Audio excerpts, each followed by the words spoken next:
Bonsoir. Welcome to this École des modernités lecture. I'm happy to welcome tonight Rafael Cardoso. Thank you, Rafael, for coming to Paris. Rafael Cardoso, the writer and an art historian, is a research associate at the Freie Universität in Berlin. He's a member of the postgraduate faculty in art history at the State University of Rio de Janeiro.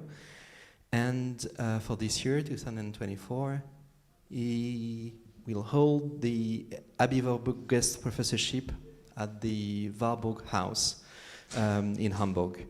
His work focuses on Latin American art and more specifically on questions related to modernism and Brazil, as well as decolonization.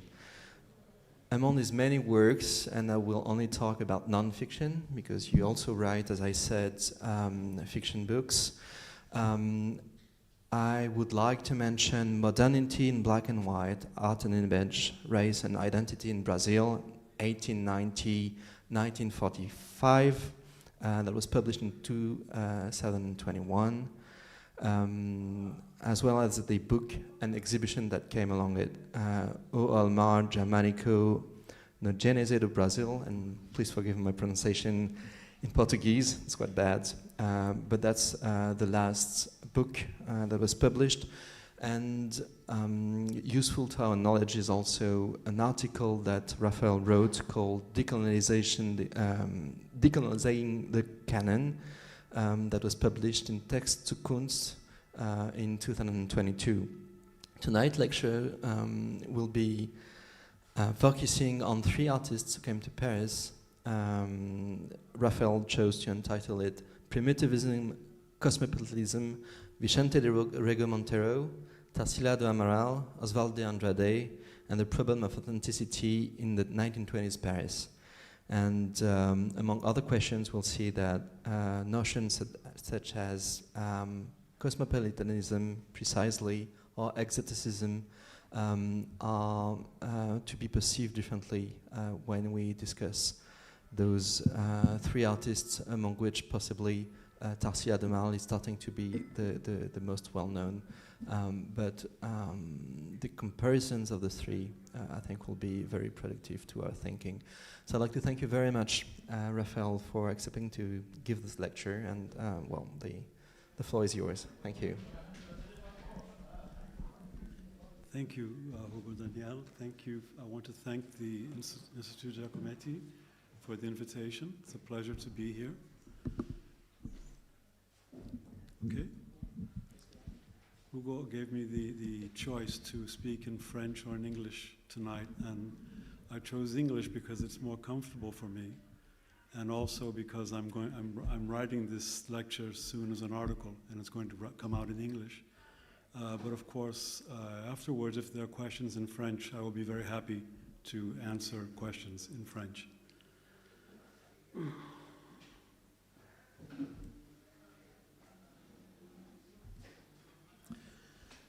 In the same year, 1925, two books were published in Paris by leading representatives of Brazilian modernism.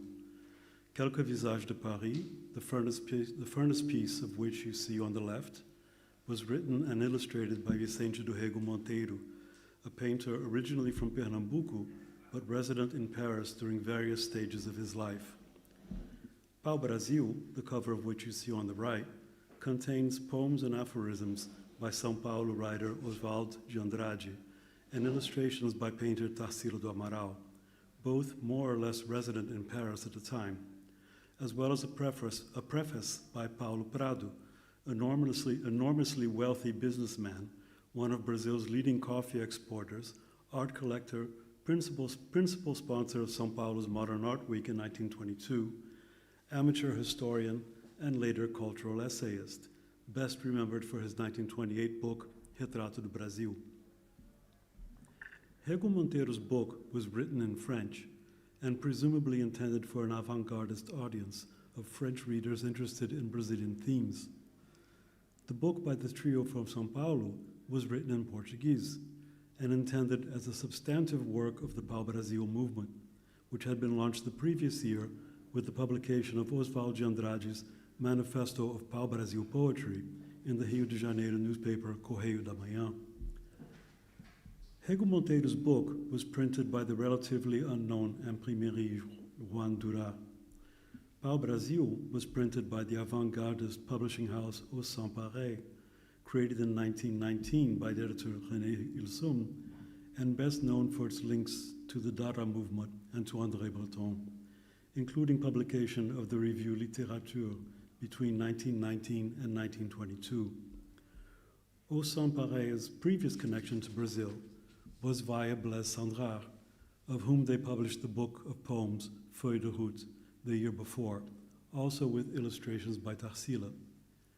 That book drew upon Cendrars' travels in Brazil in 1924 in the company of Oswald, Tarsila, and Paulo Prado, who sponsored the poet's voyage.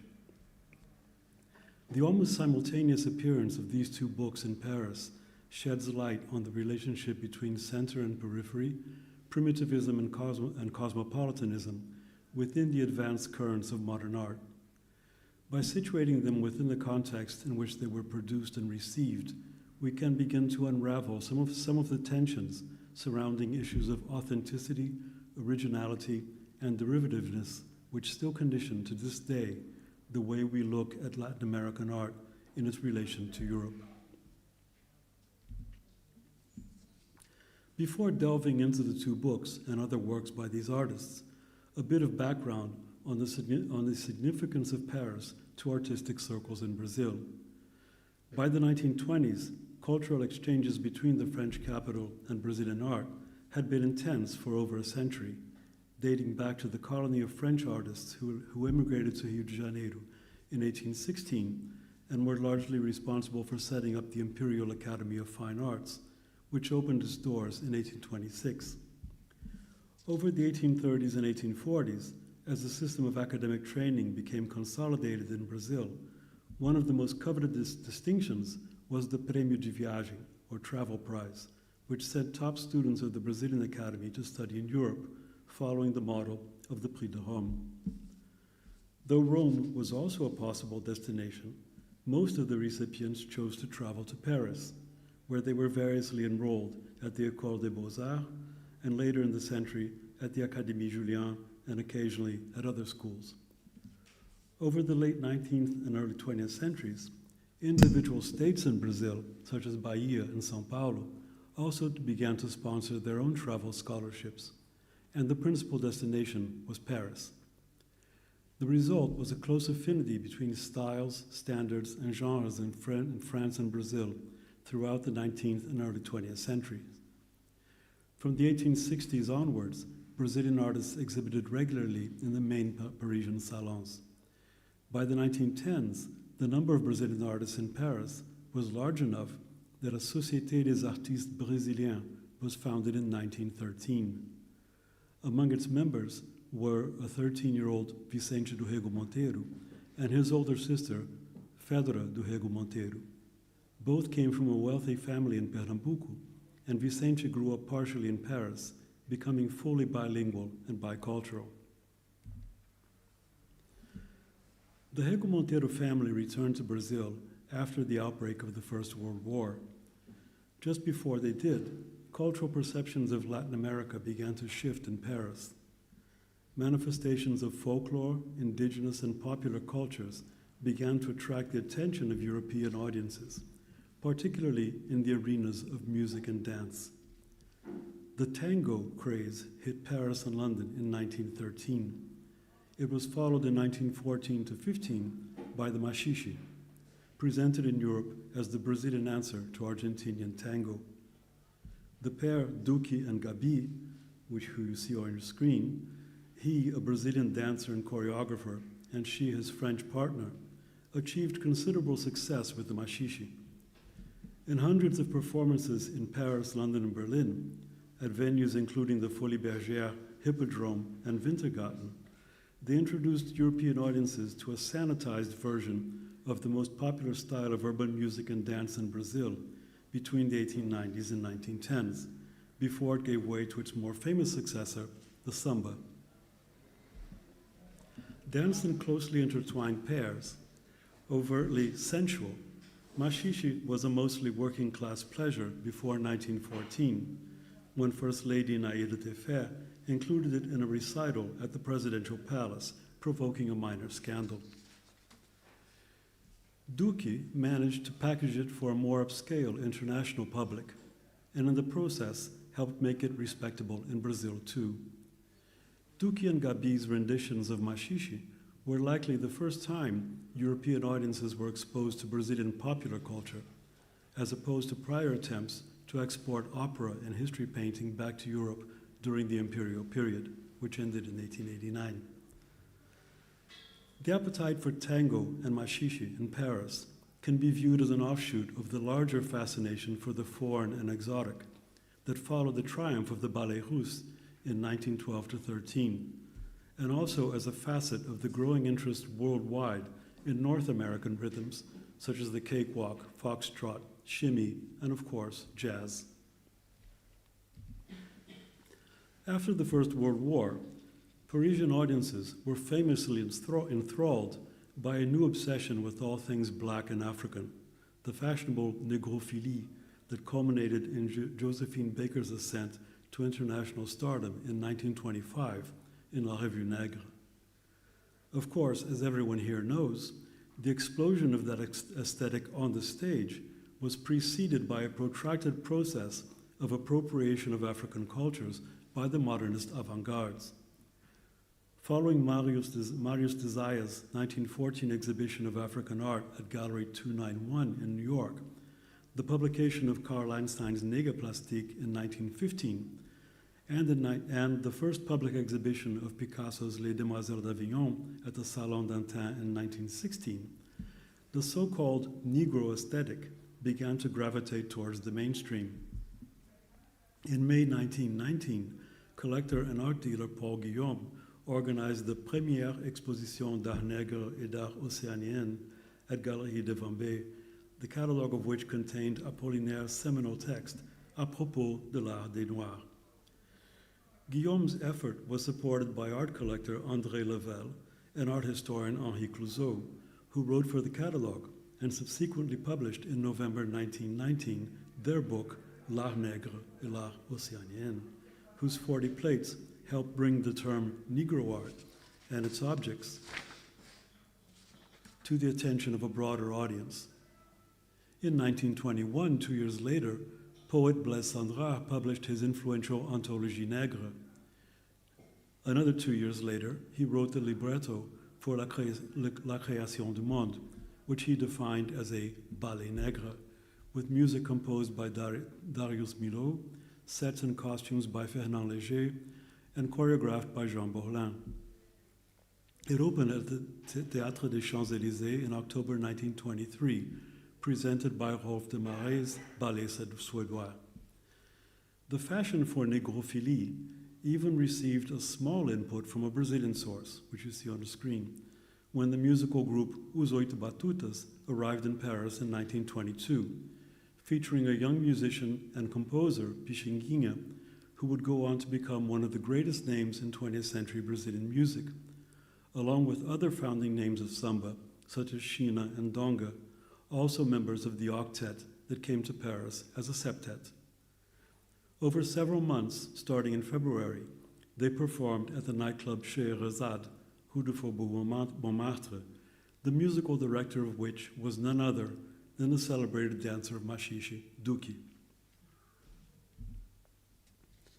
This was the backdrop when Vicente do Rego Monteiro and Tarsila do Amaral both arrived in Paris in the 1920s. Vicente returned in September 1921, bringing with him a fascination for the Marajoara artifacts he had studied in the anthropological section of the National Museum in Rio during an extended stay there. The pre-Columbian indigenous cultures of Marajó, the great island at the mouth of the Amazon, had been excavated since 1870, and their extensive pottery and ceramics were widely held as proof of a great civilization preceding the arrival of Europeans. These artifacts were deployed by nationalist intellectuals to bolster the contention that Brazilian culture was rooted in an ancient past. Rego Monteiro produced a series of watercolors, some of which were exhibited in Rio in July 1921, and acclaimed by critics as a, quote, truly Brazilian art, drawn from the, quote, pure source of the national soul. The exhibition was accompanied by a theatrical performance, of which only reports have survived. Vicente's ambition was to develop a ballet on an indigenous theme, an idea inspired by the performances of the Russian ballerina Anna Pavlova, which he saw in Recife in 1918 during her tour of South America. Filled with visions of dance and national identity, Rego Monteiro decided to take the Brazilian national soul to Paris, or rather to bring it to Paris. The dream of the ballet eluded him at first, but the drawings and watercolors did serve as basis for an album titled Légendes, Croyances et Talismans des Indiens de l'Amazone, published in 1923 by Éditions Tolmer, with the legends adapted into French by Pierre-Louis Duchartre and illustrations by Rego Monteiro.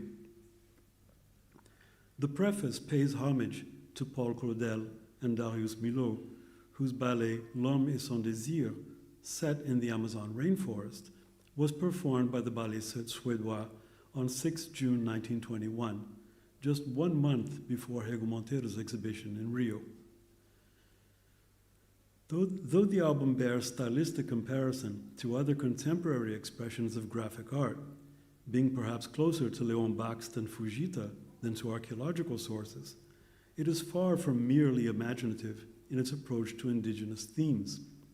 On the contrary, it includes an extensive table of caractères symboliques comparés, comparing the inscriptions of Marajoara art to those of ancient Mexico, China, and Egypt, and annotated at the bottom, d'après les archives du Musée National de Rio de Janeiro, Brésil.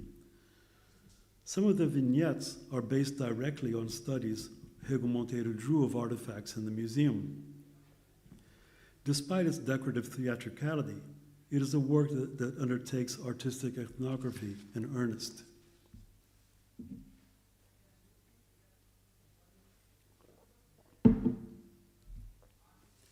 The Amazonian album helped open doors for Rego Monteiro as an illustrator. The following year, his work was featured alongside Antoine Bourdelle and André Domain in the volume Découvertes sur la danse, authored by writer and journalist Fernand Divoire, well known at the time for his writings on Isadora Duncan. The year after that, Vicente produced Quelques visages de Paris, which first brought him to the attention of critic Maurice Reynal, who wrote the text for his first solo exhibition at Galerie Agé Fabre in March and April 1925, and subsequently also to the attention of dealer Léonce Rosenberg, who reproduced his work in the Bulletin de l'Effort Moderne in October and December 1925. From that point onwards, Vicente's position in the art world was secure, and he quickly became the most successful Brazilian artist in Paris. The paintings Rego Monteiro was producing around this time vary widely in theme, including sports, work, animals, nudes, and even religious subjects. They tend to share, however, a signature style, mimicking three-dimensional relief and usually colored in a palette of grays and earthen tones reminiscent of stone or ceramic.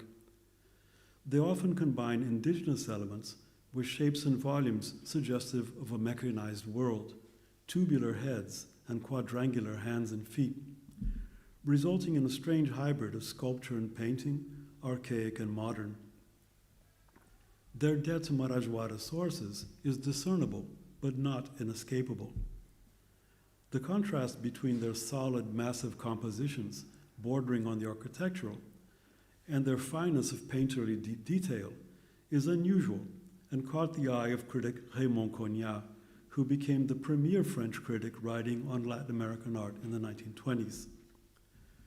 Rego Monteiro's paintings of this period strike a formal balance between primitivist and modernist impulses, generating a tension that led him a quality of regional identity, distinguishing him from his European counterparts, but close enough that he rated comparison with them. Thus, when Géocharles began to attribute attention to him in 1929 in the review Montparnasse, his name was repeatedly listed on the cover alongside much more famous artists like Braque, Derain, Leger, Modigliani, or Picasso. A detail worth noting on the cover on the right of January 1930 is the juxtaposition of art brésilien and art nègre at the foot of the page. By this time, Monteiro had been promoted to administrator of the magazine, that is to say, second in command after Géocharles. Given that fact, the proximity of the two terms cannot be considered fortuitous. In preparation for their upcoming voyage to Brazil, accompanying the 1930 exhibition L'École de Paris au Brésil, it was natural for the editors of Montparnasse to take an interest in Brazilian art. It is striking, however, that one of those editors being a Brazilian artist, Vicente should place himself apart from and visually above the category to which he might be ascribed by a French critic.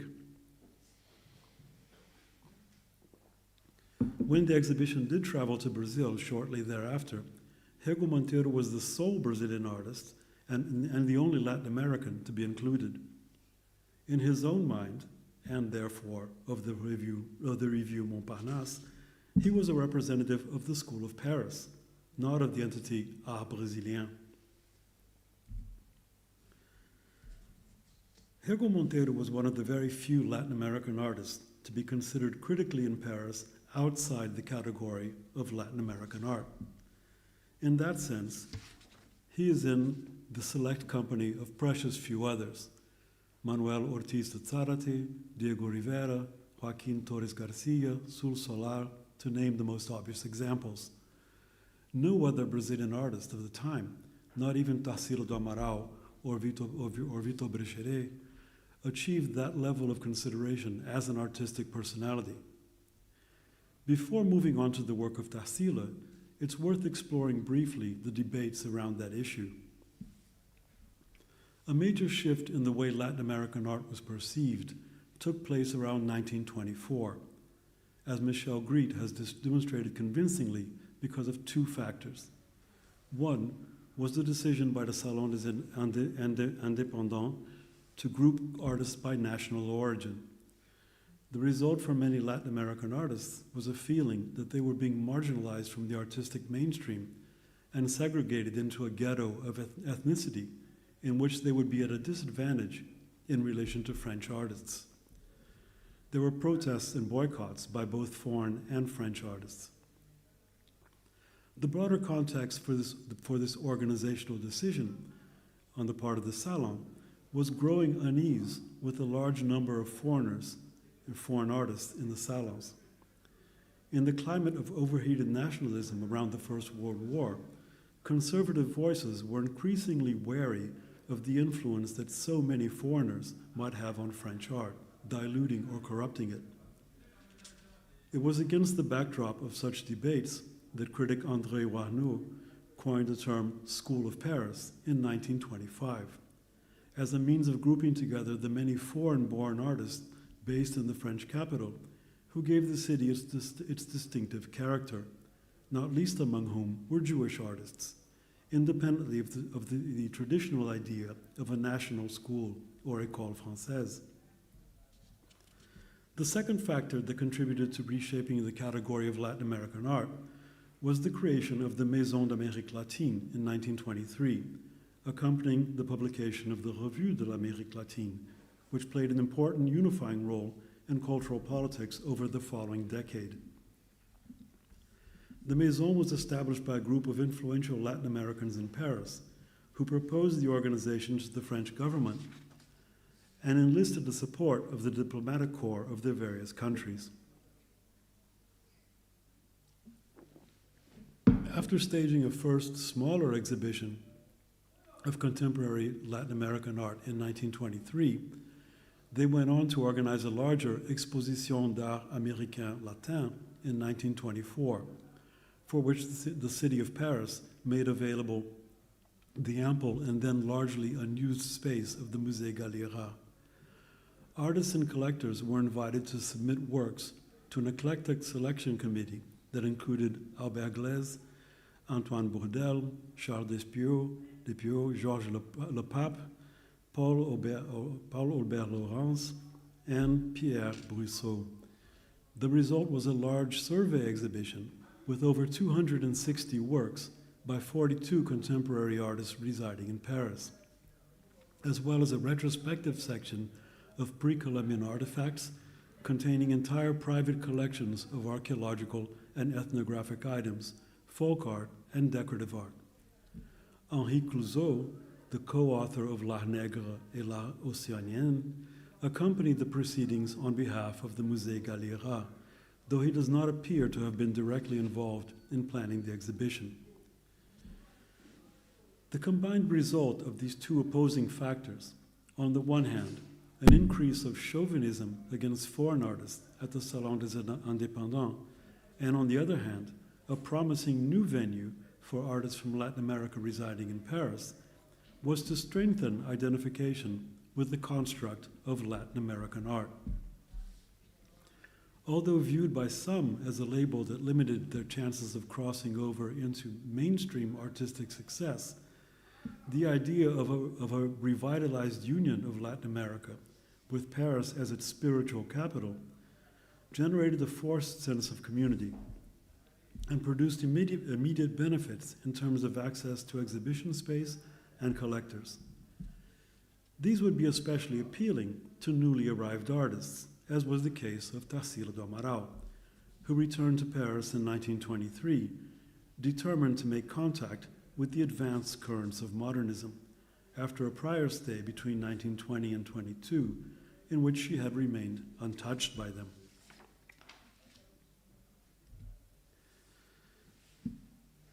Tarsila took part in the first exhibition organized by the Maison d'Amérique Latine in May 1923. Wealthy, well-born, and powerfully connected within the ruling oligarchy in São Paulo, she was precisely the kind of artist who stood to benefit most from the newly emerging network for Latin American artists in Paris. The elite circles around diplomats and collectors provided opportunities for meeting the right people. In July 1923, Tarsila was present at a banquet offered by the Brazilian ambassador, Luís Martins de Souza Dantas, who played a decisive role in supporting Brazilian artists in Paris. The event was intended to promote contacts between them and the Parisian art world. André Lotte, Blaise Cendrars, Darius Milhaud, Fernand Léger, and Jules Romain were present on the French side, as were Oswald de Andrade, Sérgio Millier, Vitor Brecheret, Vicente do Rego Monteiro, among others, on the Brazilian side. Tarsila was the only woman, and she later expressed delight in a letter to her family at the impression caused by her appearance, boasting to her parents of her elegance and attractiveness. She soon began to collect acquaintances in the art world, among other things, by purchasing works from prominent artists such as Delaunay, Lotte, Léger, and by hosting dinner parties where she dressed in Poiret and Patou. Léonce Rosenberg visited her studio in October and dangled before her the prospect of an exhibition. Tarsila reacted, "This means my career is made," she reported back to her family, perhaps overly optimistically. But the list of names she mentioned in another letter to her mother proves that her claim to have penetrated the closed circle of the Parisian art world was justified. Among the people she frequented, Tarsila mentions Cendrars, Cocteau, Léger, Rolf de Marais, Maurice Raynal.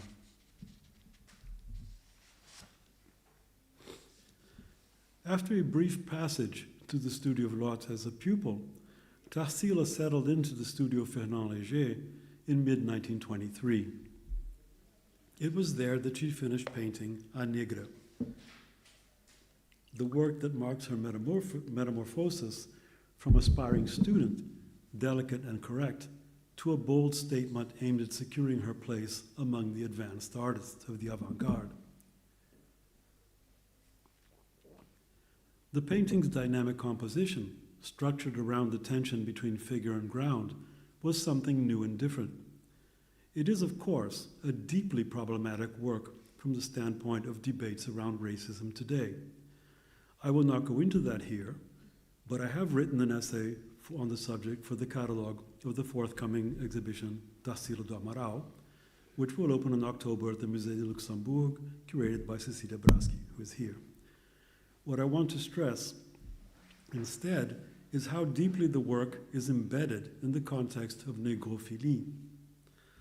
At the time it was painted, Léger, Sandra, Milot, and Rolf de Marais were involved in the final preparations for the opening of the ballet La Création du Monde, Sandra's Ballet Nègre, which opened on October 25th, 1923. The letter in which Tarsila recounts the four men as belonging to her circle of acquaintances is dated October 31st, 6 days later. As Léger's pupil at the time, Tarsila was surely caught up in the excitement around the performance. A Negra was produced sometime between July and October 1923, not too long after Tarsila visited the studio of Constantin Brancusi in May or June, where she may have seen La Négresse Blanche. Certainly, there's a suggestive proximity between the rounded volumes, thick lips, and odd choice of color of his sculpture and of her Négresse, as Tarsila's work was titled when it was exhibited at the Galerie Percier in 1926. And of course, the reappearance of its figure on the cover of Sandra's Feuille de Route in 1924 closes the circle of influence. With the painting's primitivist brutalization of black womanhood, Tarsila produced a work distinctly geared to please her mentors. Blaise Cendrars, who became a friend to Tarsila and Oswald de Andrade, undoubtedly qualifies as a mentor in the strictest sense of the word. It was thanks to his influence and support that Tarsila was able to obtain her solo exhibition at Galerie Percier, owned by none other than André Level, the other co-author of La Nègre et la Océanienne. Cendrars' name is duly mentioned in most of the reviews of that exhibition published in the Parisian press. On all sides, then, Tarsila was ensconced in La Nègre over the second semester of 1923.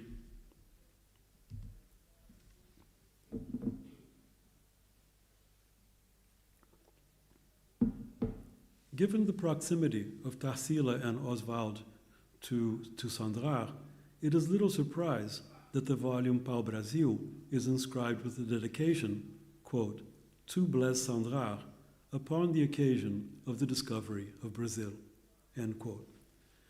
The phrase is meant ironically and is characteristic of Oswald de Andrade's sardonic humor.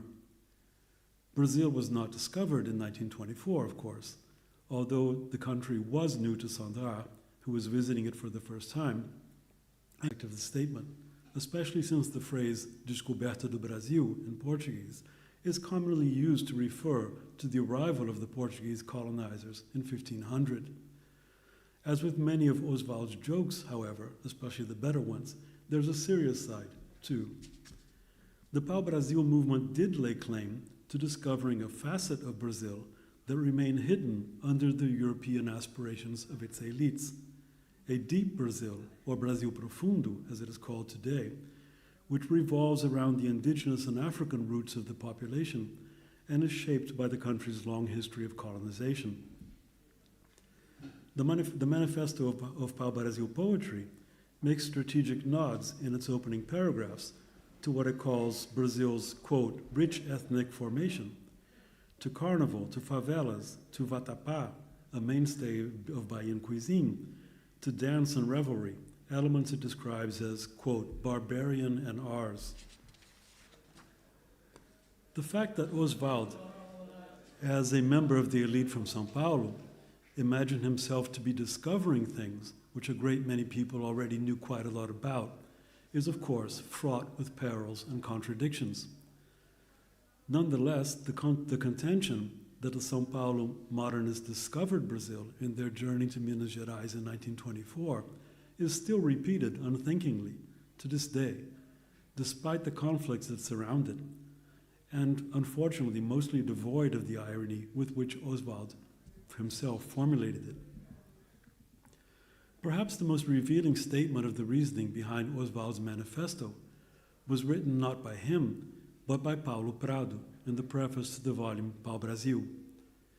Unlike Oswald, who really could be very funny, the millionaire Prado's attempts to explain the movement in a comedic vein are embarrassingly forthright. The first paragraph of the preface states, quote, "Pau Brasil poetry is the egg of Columbus.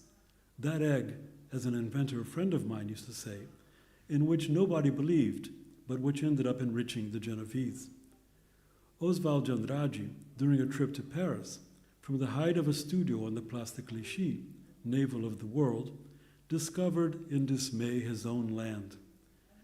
The return to his homeland confirmed, with all the enchantment of the Manueline discoveries, the surprising revelation that Brazil exists. That fact, which some already suspected, opened his eyes to the radiant vision of a new world, unexplored and mysterious. Pau Brasil poetry was born." End quote. Paulo Prado's pretense of superior knowledge exposes the underlying contradictions of the Pau Brasil movement. By comparing Oswald to Columbus and to the Portuguese navigators of the Manueline era, he makes clear that the manifesto was written from a European perspective. Even worse, he situates the writer's viewpoint above the Place de Clichy, described as the navel or belly button of the world.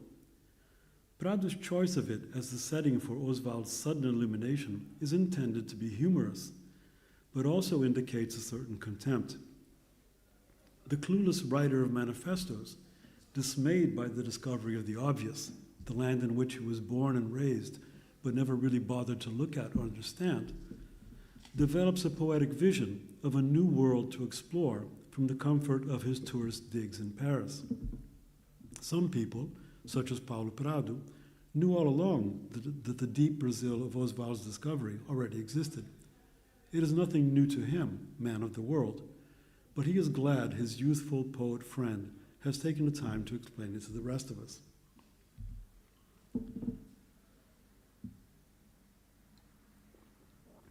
Thus we arrive, belatedly, at the crux of my lecture this evening. Pau Brasil as a strategy for subverting cultural imperialism. The manifesto of Pau Brasil poetry, which is about to turn 100 years old in March, is only infrequently read, at least not as closely as it should be. It tends to remain in the shadow of its more famous successor, the Anthropophagic Manifesto of 1928, also by Oswald de Andrade. Whereas the latter manifesto has gained international currency over the past decade, often hailed as a precursor of post-colonial thought, the first manifesto has received less critical attention and is often relegated to a position of mere precursor. That is unfair, since the two manifestos encompass varying strategies and envisage different targets. Understanding how they differ is just as important as acknowledging what they have in common. One important structural difference is how and where they were published. Whereas the Anthropophagic Manifesto came out in a small literary magazine, the short-lived Revista de Antropofagia, the earlier manifesto was published in the Rio newspaper Correio da Manhã, then one of the most influential and widely read newspapers in Brazil. It is true that the manifesto was not given particular weight within the newspaper. It appeared on a Tuesday, buried in the bottom half of the Arts and Letters page, as you can see. Oswald de Andrade was still a little-known figure outside São Paulo at this time, having authored two not particularly successful novels at that point, and the manifesto was only his fourth contribution to the newspaper, if we include a brief interview on the same Arts and Letters page the preceding month. Given the prominence of the Correio da Manhã, it is safe to presume that the manifesto was read by many people, but its impact was not as great as Oswald might have desired. As a statement of modernism, and even as a literary scandal, it was soon eclipsed by fellow writer Graça Aranha's decision to resign from the Brazilian Academy of Letters a few months later. Apart from the usual avant-gardist rhetoric against academic tradition and in favor of an art of pure sense and freedom, the manifesto of Pau Brasil poetry contains a few novel propositions. Pau Brasil means Brazil wood, a tree thus named because of the brilliant red dye produced from its trunk. As the first commodity extracted from the New World in the 16th century by its Portuguese colonizers, Brazil wood was an opposite symbol for the aesthetic position Oswald proposed in his manifesto, one of producing an art for export. The manifesto states as much in its truncated and syncopated style, quote, Pau Brasil poetry for export, end quote. According to the manifesto, the aim of a new art and literature in Brazil would be to allow artists to be, quote, regional and pure in their time, or put differently, to be, quote, simply Brazilians of our time. Imported culture is the enemy of Pau Brasil, having generated through academic copying a legacy of false erudition and superficially received European culture. The solution, the manifesto implies, is to create new cultural products for export. These should be, quote, agile and candid like a child, it states. In what is probably the closest thing to a formal prescription it contains, the manifesto advocates, quote, substitute visual and naturalist perspective for perspective of another order, sentimental, intellectual, ironic, naive, end quote.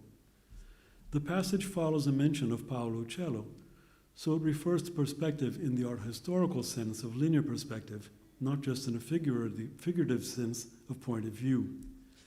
Interestingly, in a manifesto nominally dedicated to poetry, the only piece of practical advice concerns painting.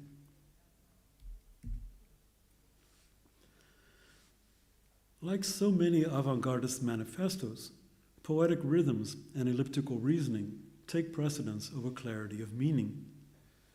Just from reading the manifesto of Pau Brasil poetry, it might be difficult to understand exactly what Oswald de Andrade meant by poetry for export and another order of perspective. Fortunately for the curious historian, he explained these ideas more clearly in a previous article, the first one he published in the newspaper Correio da Manhã a few months earlier in December 1923. That particular article came out on the front page of the newspaper, bearing the sensationalist title, Advantages of Brazil's Chaos. It was headed by a long preamble, unusual for the paper's editorial norms, explaining who the author was and introducing him as the representative of an interesting group of Brazilian artists then resident in Paris, among whom were also named de Cavalcanti, Tarsila do Amaral, and Vitor Brechelet. The anonymous editor describes them as, quote, young people who want to put an end to our mediocre and foreignized artistic traditions so as to adapt our national art through new and bold formulas, all that Brazil possesses that is beautiful and strong, original and noble, end quote. Oswald's article contends that Brazilian art and literature have been held back in chaotic fashion. Brazilian culture is interesting, he says, because of what he terms its chaos, which he exemplifies by referring to the hodgepodge of architectural styles in its cities, the political contradiction of a British-style parliament ruled by a democratic emperor during the imperial period, and other, quote, absurd arrangements, as he calls them. The task of Brazilian culture of the present is to break free of the rules imposed upon it from above by supposedly erudite, but actually mediocre copyists of things European. He writes, quote, our work must be then the simple nationalizing continuation of those tendencies that were already defined and had even attained a character of tradition. In music, the rhythm of the Indian and Negro song. In the plastic arts, the ingenuousness of the mystical mulattoes. In literature, folklore, New information, however, should not be avoided. End quote. Premising his argument on dubious but then current racial categories, he appeals to what he terms the primitive and anonymous artists located in the colonial past and in the distant reaches of Brazil.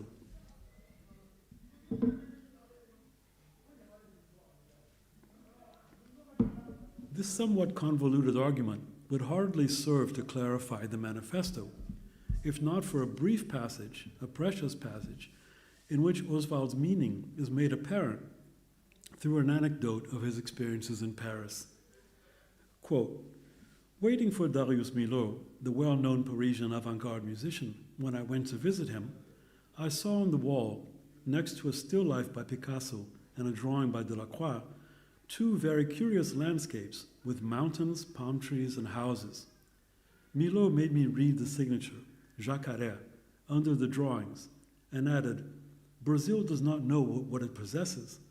These delightful paintings that I have hung without fear in my Paris apartment next to Picasso and Delacroix were purchased for next to nothing in the port of Bahia. The day you all discover that this is the path of Brazilian painting, you will manage to conquer an interesting place in the world. End quote.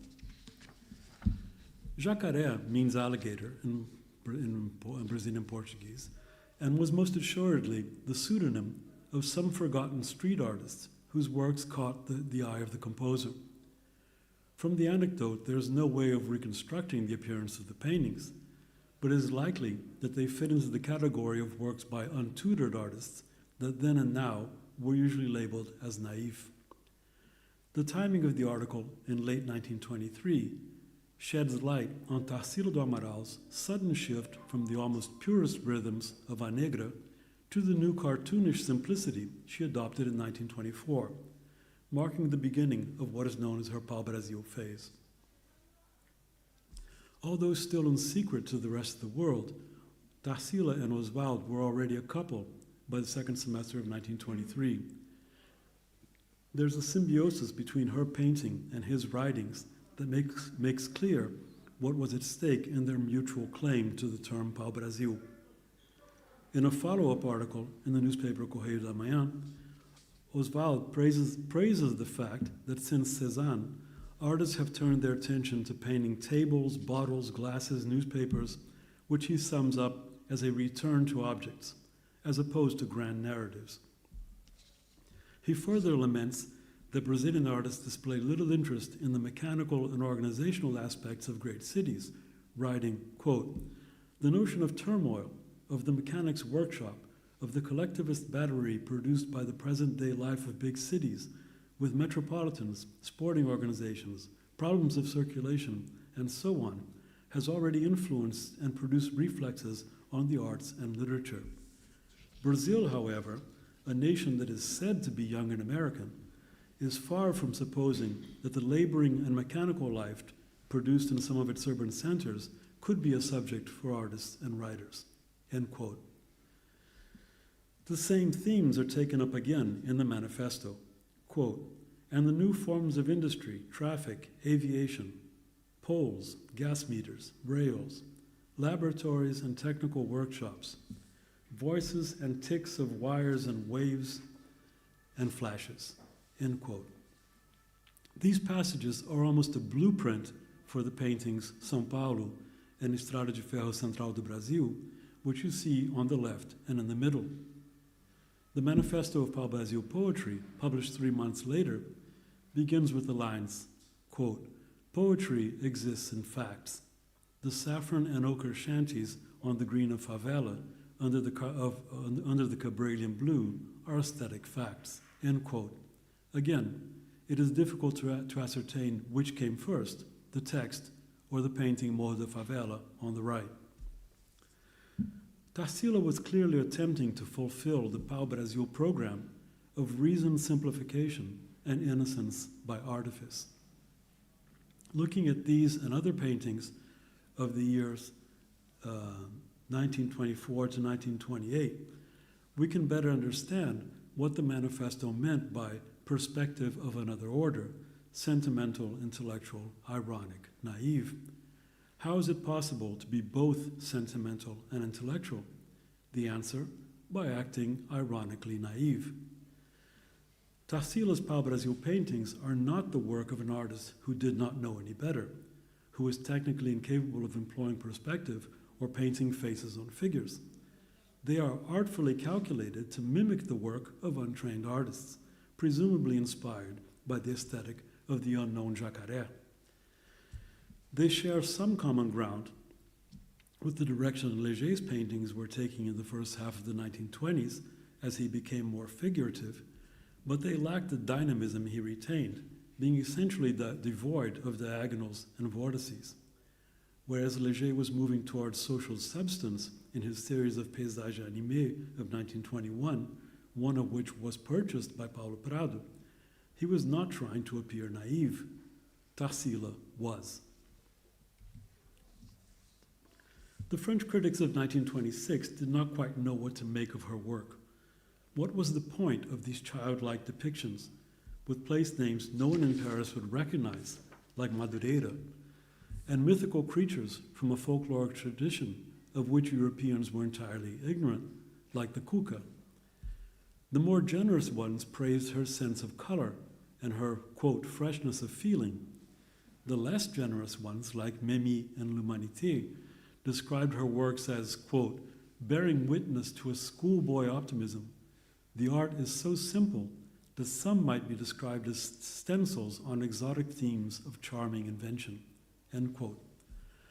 Adjectives like decorative, charming, feminine, naive kept popping up in the evaluations of the critics.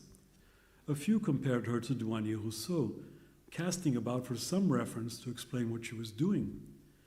Tarsila leaned into the comparison in 1927 with the painting Pastoral on the right. In retrospect, that was probably a mistake, as the receptivity to her second exhibition at Galerie Percier in 1928 was less enthusiastic than the first. The point most of the critics overlooked is that Tarsila was not an untutored or untrained artist, but rather was only pretending to be one. She was not intuitive and naive, but calculating and ironic. The strategy may have backfired, but that does not make it any less strategic.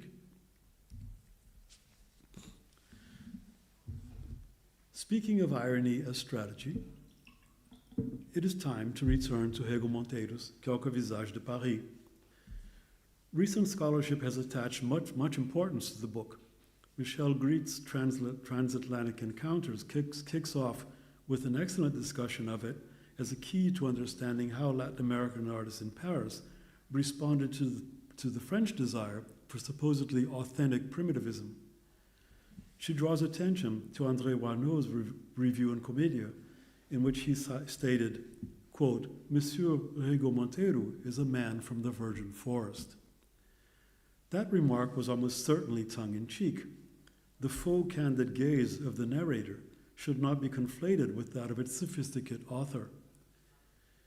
Edith Wolff contends that the foreword, which you see on the screen, does not translate the word oca into French, but rather leaves it in the original Tupi, and argues that this is supposedly an affirmation of nativism.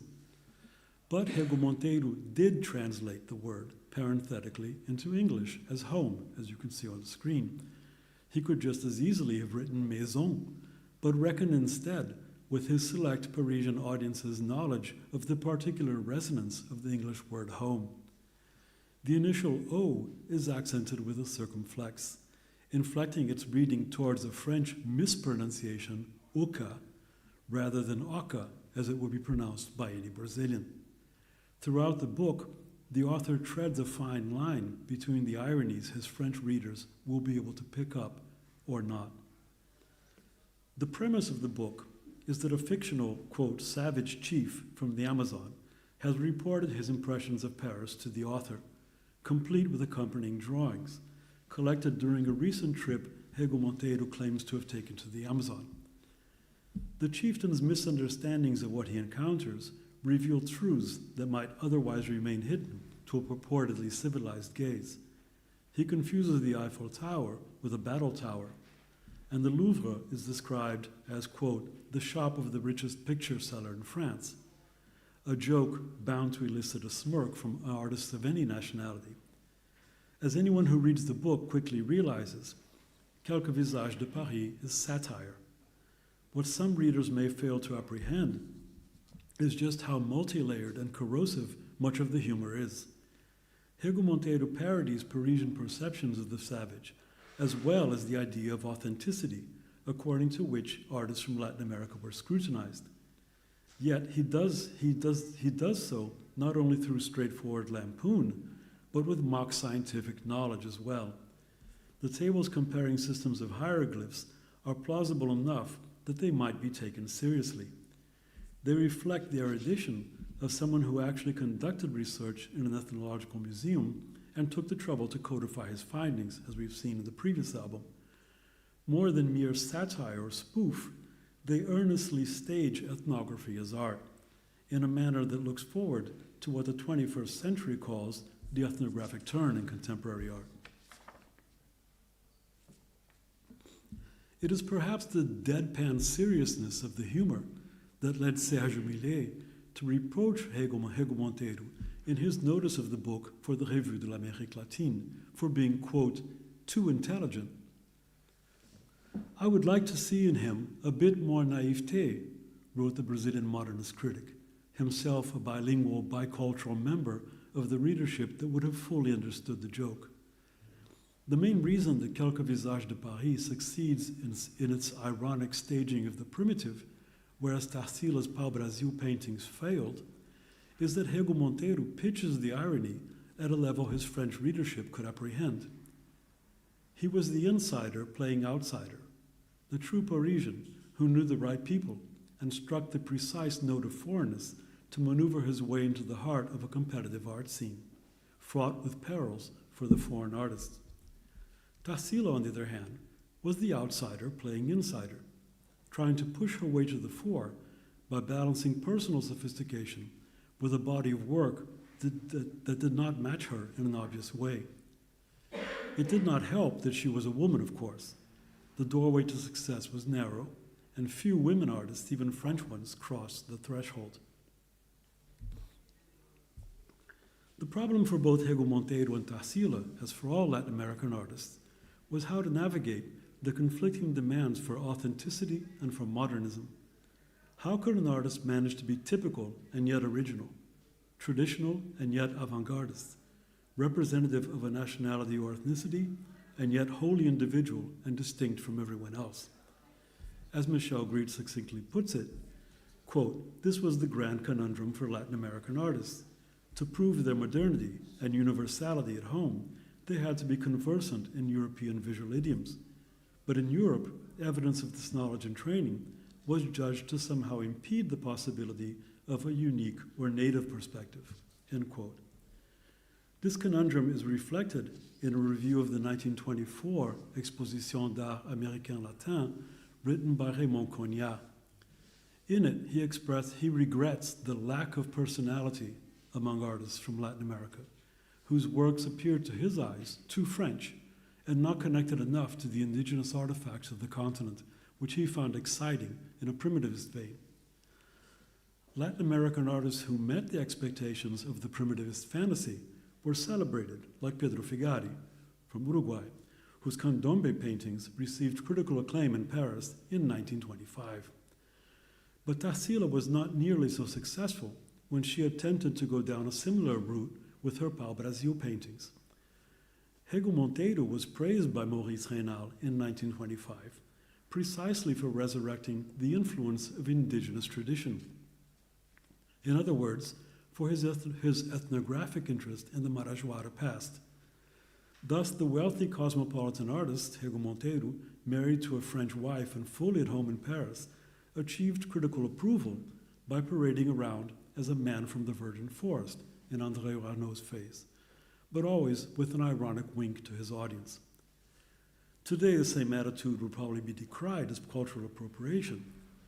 Using primitivism as a cloak for cosmopolitanism, Vicente and Tarsila both danced around the tensions between nationalism and internationalism, modernity and universality, ethnicity and identity, with varying degrees of success. I want to end with the image of Rego Monteiro's The Boxers, a work acquired by Pierre-Henri Farcy in 1928 for the Musée de Grenoble, alongside Tarsila's Akuka. An activist reading from the cultural wars of the present would probably focus on the opposition between the fighters, one black, one white. The black man's oversized fist is prominently placed, poised to land the uppercut that might well floor his antagonist. We see more of the black fighter's face, which leads us pictorially to identify with his position, coming up from under. Such a reading is temptingly decolonial, but it would be to view only half the picture, literally. The facial expression we make out best is not the black fighter's, but that of the referee on the right. He stands back and observes the fight, attentive but withdrawn. Which figure best personifies the place of the painter? I would dare say Vicente identified with all three at once, and also with the gaze of André Farcy, who selected the picture. The artist shows us what he imagines we want to see. Like a boxer, he is accustomed to thinking ahead and second-guessing what we think he is going to do next. Like the referee, he stands outside the bout and judges the action with cool gray objectiveness. He acts from the inside and thinks from the outside, an accomplished practitioner of what Walter de Mignolo calls border thinking. That is the condition of the Latin American artists in Paris, ducking primitivism, feinting nativism, bobbing and weaving around cosmopolitanism to escape the blows of a more powerful adversary. The trouble seems to be that, no matter how hard they tried, they always ended up boxed into a corner. You might even say the fight was rigged. Thank you for listening so patiently.